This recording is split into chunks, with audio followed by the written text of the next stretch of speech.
a year and a half ago. Right. Me and Katie went on our honeymoon, Germany, right? I went to the BMW factory or the BMW Museum that they had there. And when we were walking around, me and Katie were checking out lots of different cars and motorcycles. And I remember, there's a couple motorcycles I saw there that I'd never seen before in person because Boise doesn't really have a BMW dealership, a motorcycle dealership. So I got to kind of see some things for the first time. And they had the S1000RR there, which is beautiful, beautiful bike. It's a super sport. It's a crotch rocket, but it's just it's called a nut swinging bike. Yeah, that's a bike White, we've black, seen and at blue. SEMA every year. Yes, and you always tell them when you're ready to get rid of this, you guys call me, and they go, you're going to trade us a lot of towels for that. As the HP. You know how much one of these things cost? Yeah, that was like an $80,000 motorcycle. That's a lot for 2 wheels. Anyway, so one bike that I saw there that I really, really liked because, I told Katie, hey, I probably can't get this S1000RR. She said, why? I'm like, it's $20,000. She's like, yeah, it's never going to happen. And the insurance price on it, I checked. $180 a month. No, but with an Evo-shaped hole in your garage. Yeah, maybe. But so the one bike that I saw other than that was called an R9T Scrambler, right? Now this is a very unique bike, and it's a very tasteful bike, very aesthetically pleasing. Dane bike. And I saw that and I thought, wow, that's a good looking motorcycle, right? And I remembered it because I saw it in Mission Impossible. Tom Cruise rode that bike, right? Another a favorite of mine. Tom Cruise has a fantastic taste in motorcycles, or at least his production he has a crew thing does. in his closet. In every movie he makes, he has to ride a motorcycle because he loves riding motorcycles. I think so, probably. So much since the second movie, he's been producing all of those. Yeah. But anyways, love his taste, right? So the Scrambler was there, and I look at that, I'm like, wow, that's amazing. And Katie said, oh my God, that's a really sexy bike. That's probably one of the sexiest bikes I've ever seen. Yeah. And I'm looking at her like, you like this? And she's like, oh yeah. She's like, if you were riding on that, game over. She would marry you again. Game over, right? I'm like, oh my God, right? And so it was funny because she's like, well, how much is that bike? And I say, $16,000. And she goes, yeah, that's fine. And I go, what? That doesn't make any sense. That literally makes no sense at all. That one's $20,000, and that's like the BDE bike, right? That's a rocket ship. That's the Antonio's BDE supply store bike. Yeah. And she's like, yeah, no, but like that's not. She's like, that's not you. She's like, that's not the guy. That's not the guy I like. I like this guy. I say, okay, well, fortunately, I happen to be a guy that likes these type of motorcycles as well. So that's when the search started, right? And I started. So I remember you came back and you were telling us all this. I was like, she gave me the good to go. I can buy one of these bikes. And problem is, we live in Boise, man. It's like it's a island here, apparently, in terms of like having European spec things. It's just not something you see too often. You usually have to go through a particular dealer. And so I started looking for one of these bikes for over a year and a half. In a year and a half, I stumbled across one example on Facebook Marketplace. It was pretty clapped out, and the guy wanted like $9,200 for it, had like 7,000 miles for it, not in good shape. I even offered, I didn't lowball him, but I threw him like 80-something hundred to see if he was interested. And it had scratches on it. It had paint damage on it. It had stuff on it. And, it would have been and the guy said, no, I can't sell it for that because, I owe on it. I said, okay, well, whatever, right? So I just, it was whatever it is. So I just kind of kept on. And it was Thursday night, last Thursday, on Facebook Marketplace, midnight, scrolling through, I see a listing for a 2017 BMW. That's all it said on the listing. No other specs. With a picture of the bike, and I say, oh my God, that's exactly what I think it is, right? 500 miles, call for details. That's got to be a typo. It's probably 5,000. Selling my Sins bike, does not ride, call for more details. She spelled sin, right?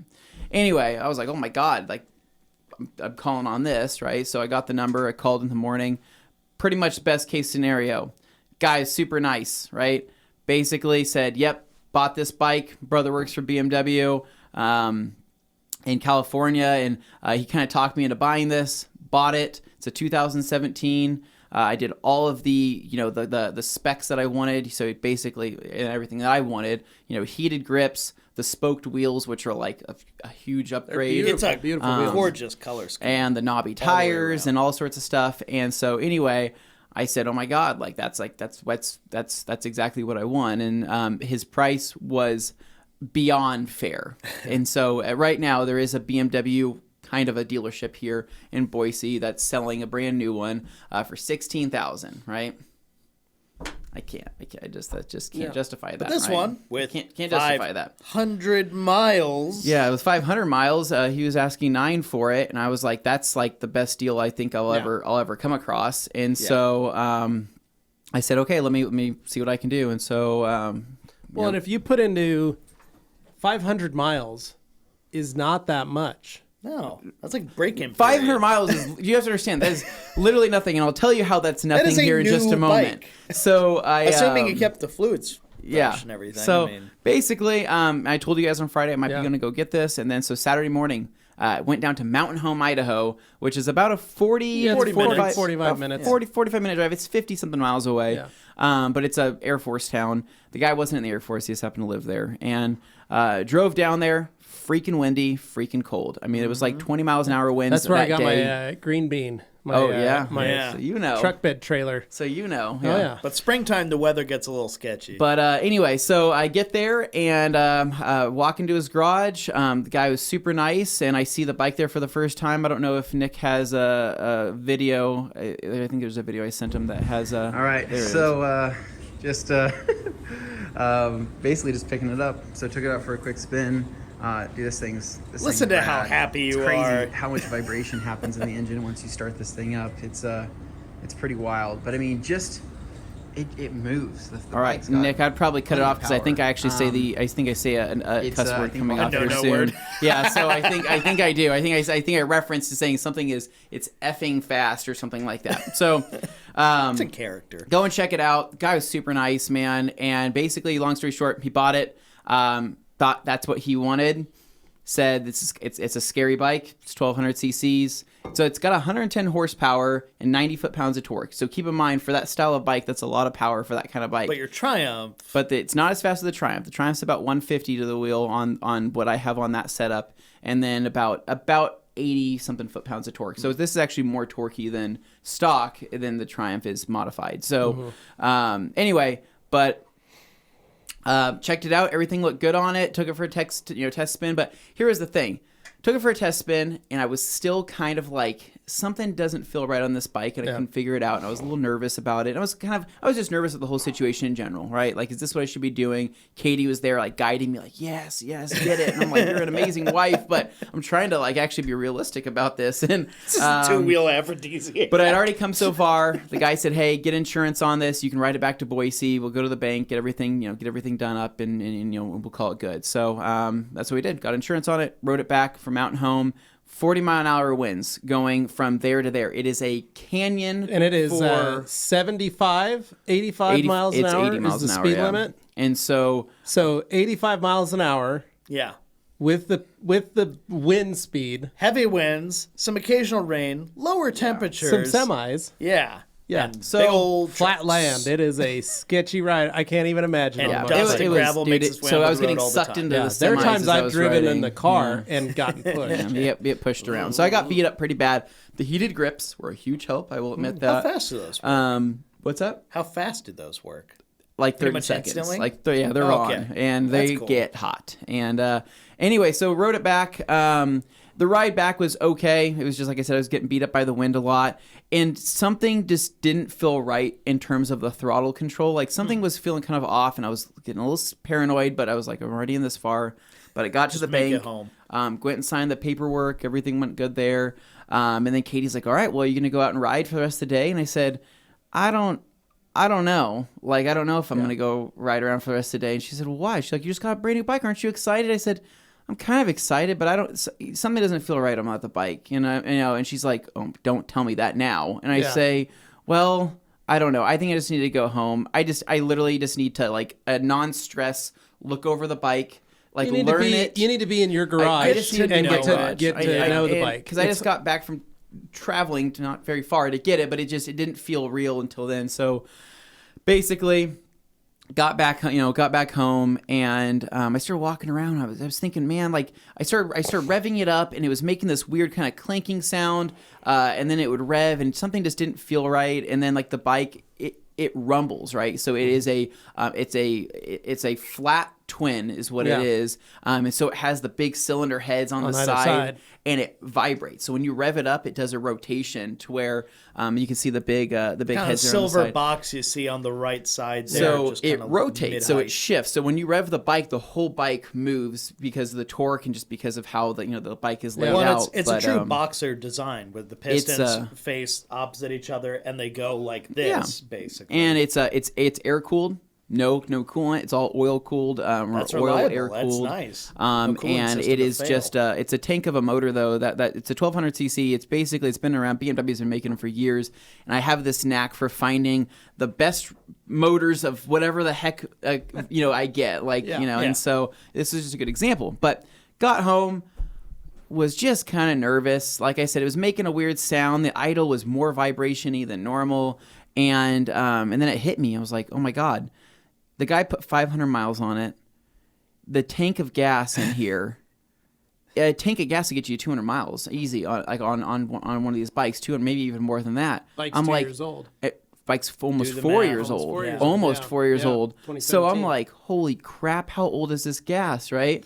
So he told me he put ethanol-free 87 in. Oh. I am not an 87 guy. I don't care if it's ethanol-free. Give me that 91 all day long. So I pop it open. I take a smell into the gas, and I'm like, it smells. It still had the gas hint, but it was turning more into that smell of not acetone, but it starts turning into a like a shellac kind of smell, right? It starts turning, right? Yeah.